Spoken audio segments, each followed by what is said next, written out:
ஆனா விதை நாம் போட்டது. இதெல்லாம் பெருமையா? கடமை, ஒவ்வொருத்தருடைய கடமை.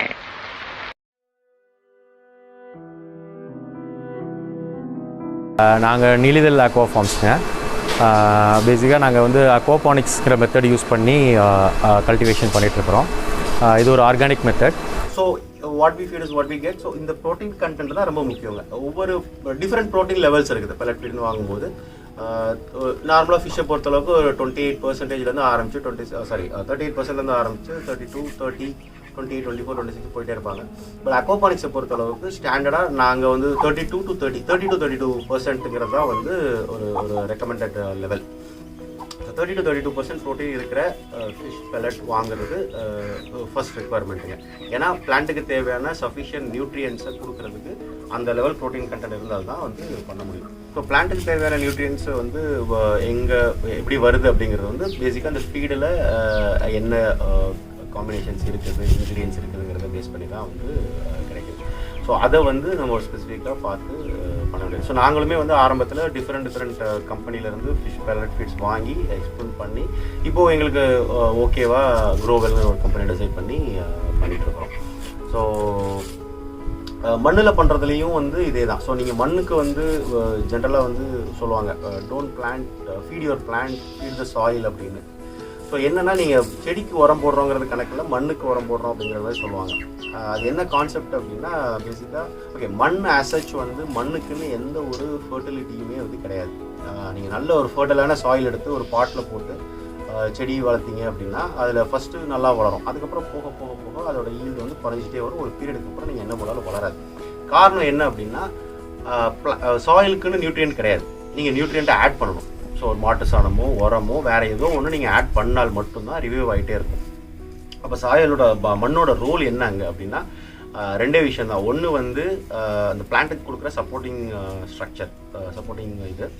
ரெண்டாவது வந்து நுண்ணுயிர்கள் வாழ்கிறதுக்கான இடம்.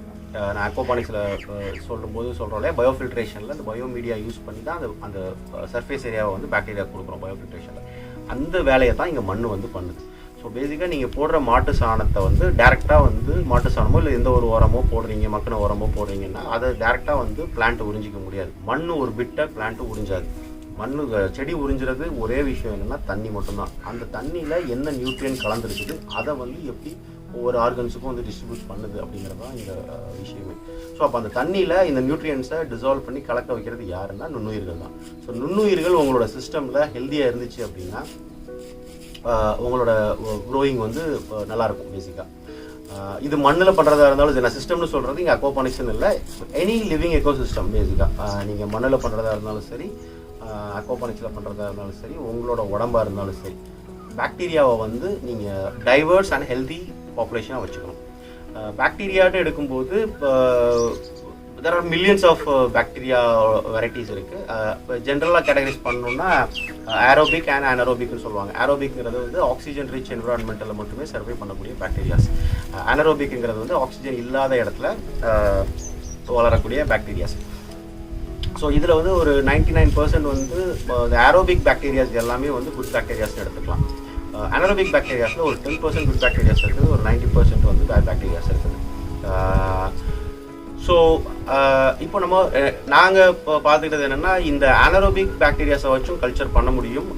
பட் அந்த மாதிரி பண்ணுறதுல வந்து ரிஸ்க் என்னென்னா அவ்வளோ ஈஸியாக வந்து உங்களால் அதை வந்து கண்ட்ரோல் பண்ண முடியாது. ஸோ கொஞ்சம் மாறிடுச்சு அப்படின்னாலும் நிறையா பேட் சிம்டம்ஸ் வர ஆரம்பிக்கும். பேசிக்காக மீத்தேன், ஹைட்ரஜன் சல்ஃபைடு இந்த மாதிரியான சல்ஃபைட் கேஸஸ் எல்லாமே ப்ரொடியூஸ் ஆக ஆரம்பிச்சோம் அனரோபிக் ரியாக்ஷன்ஸில். ஏரோபிக் ரியாக்ஷன்ஸில் ஆல்வேஸ் ஆக்சிடைசிங் பண்ணிகிட்டே இருக்கோம். ஸோ அதனால் எந்த ஒரு கெடுதலே கிடையாது. ஸோ உங்களோட சிஸ்டமை ஏரோபிக்காக வச்சுக்கிறது ரொம்ப முக்கியம். மறுபடியும் நான் மண்ணில் பண்ணுறதையும் இதையும் கம்பேர் பண்ணி சொல்லிட்டு வரேன். ஸோ இது அகெயின் ரெண்டுக்குமே வந்து அப்ளிகபிள். ஒரு மண்ணில் மண்புழு இருந்துச்சு அப்படின்னா அதில் வந்து பயங்கரமான ஒரு நல்ல விஷயம், பிளான்ட் நல்லா வளரும் அப்படின்னு சொல்கிறாங்க. அது ஏங்கிறதையும் நம்ம பார்க்க வேண்டியிருக்குது. ஸோ மண்புழு பேசிக்காக மண்ணை குறைஞ்சி விட்டுக்கிட்டே இருக்கும். அந்த கேவிட்டி ஃபார்ம் ஆகும்போது அங்கே வந்து ஏர் சப்ளை வந்து ஆட்டோமேட்டிக்காக நடக்கும். ஸோ ரூட் ஜோனுக்கு தேவையான ஏரேஷனை கொடுக்கறதுக்கான ஒரு இதை உருவாக்குறது இந்த மண்புழு தான். இது ஒன்று. ரெண்டாவது நம்ம போடுற சாணத்தையோ இல்லை உரத்தையோ வந்து மண்புழு சாப்பிட்டு அதோட சாணம், அந்த சாணத்தை தான் பாக்டீரியா கன்சியூம் பண்ணி வாட்டரில் டிசால்வ் ஆகி நியூட்ரியண்ட்டாக போகுது. ஸோ உங்களோட எக்கோசிஸ்டமில் நீங்கள் வந்து நுண்ணுயிர்களை ஹெல்த்தியாகவும் டைவர்ஸாகவும் வச்சுக்கிறது ரொம்ப முக்கியம். அக்வாபானிக்ஸை பொறுத்தளவுக்கு நான் எக்ஸ்பிளைன் பண்ண மாதிரி இது மோர் ஆஃப் வந்து ஒரு நேச்சுரல் எக்கோசிஸ்டம் பேஸ் பண்ணின ஒரு விஷயங்கிறதுனால இட் இஸ் 100% வந்து ஆர்கானிக் ப்ரொடக்ஷன் சிஸ்டம். இது போக மெயினான அட்வான்டேஜஸ் அப்படின்னு பார்த்தோம்னா வாட்டர் கன்சர்வேஷன். இதுக்கு வந்து மண்ணில் பண்ணுற விவசாயத்தோட இதுக்கு தேவைப்படுற தண்ணிங்கிறது வந்து ரொம்ப ரொம்ப ரொம்ப ரொம்ப கம்மி. ரொம்ப கம்மிங்கிறது வந்து 99% வந்து நீங்கள் வந்து வாட்டரை சேவ் பண்ணலாம். ஏன்னா இதை மறுபடியும் ரீசைக்கிள் பண்ணிகிட்டே இருக்கும்போது உங்களுக்கு வாட்டர் வந்து கன்சம்ஷன் வந்து ரொம்ப கம்மியாக இருந்தாலே போதும். வாட்டர் ரிக்வயர்மெண்ட் வந்து ரொம்ப கம்மியாக தான் இருக்குது ஒன்று. ரெண்டாவது வந்து ஈல்டு அண்ட் ப்ரொடக்ஷன் வந்து 2 to 3 times வந்து ஹையர் ஈல்டு, ஃபிஷ்லேயும் சரி பிளான்ட்லேயும் சரி. இப்போ இது எப்படி அப்படின்னா, இப்போ நார்மலாக வந்து மண்ணில் பண்ணும்போது மண்ணில் பண்ணுற விவசாயம் சொல்லுவாங்க காய்ச்சலும் சொல்லுவாங்க. ஸோ பேசிக்காக வந்து தண்ணி பாய்ச்சுவாங்க.